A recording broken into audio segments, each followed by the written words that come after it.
Alors c'est une instance composée d'une vingtaine de membres qui est chargée de travailler sur des sujets de prospective des ressources humaines, c'est-à-dire pour nous aider à construire nos politiques publiques sur le moyen terme. Nous avons dans cette instance à la fois des représentants des administrations, des chercheurs, des universitaires, et nous essayons de travailler ensemble pour avoir une vision prospective et anticipatrice de ce qu'est ou ce que sera demain la fonction publique et ses principaux enjeux.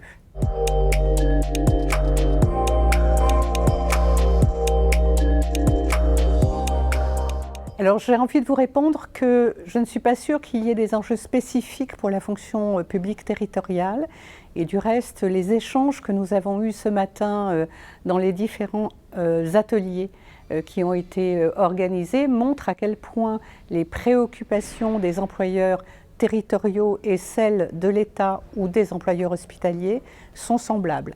Et ces enjeux sont les suivants, de mon point de vue.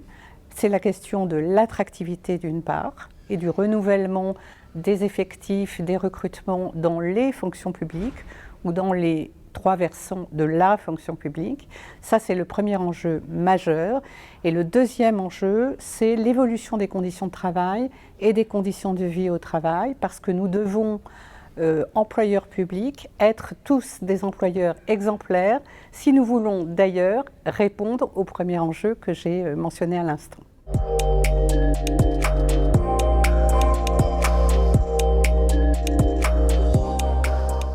Le nouvel événement majeur qu'a produit cette crise sanitaire, dont il convient d'ailleurs de saluer qu'au cours de cette crise, l'ensemble des agents publics se sont montrés présents, exemplaires, en première ligne, mais je crois que tout le monde en réalité était en première ligne pour gérer cette crise, chacun dans ses missions et chacun dans son service. C'est une parenthèse, mais elle me paraît indispensable à rappeler.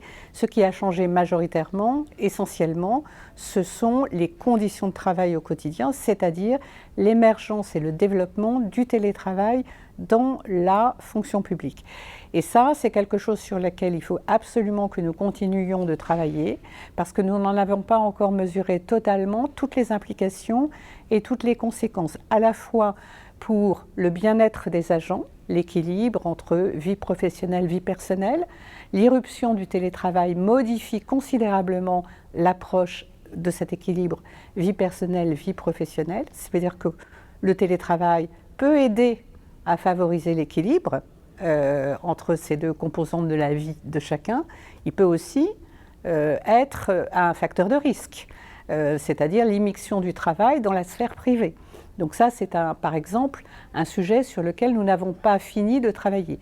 Et notre responsabilité collective d'employeur, elle est justement dans la nécessité de continuer de réfléchir ensemble à ce qui s'est passé pendant cette crise, d'en tirer les conséquences et surtout de ne pas considérer que maintenant que la crise est derrière nous, d'ailleurs, sommes-nous sûrs que la crise est derrière nous, nous passons à autre chose. Non, nous avons là engrangé une expérience, des expériences très particulières, et il faut impérativement que nous continuions collectivement à en tirer les enseignements et à poursuivre les évolutions.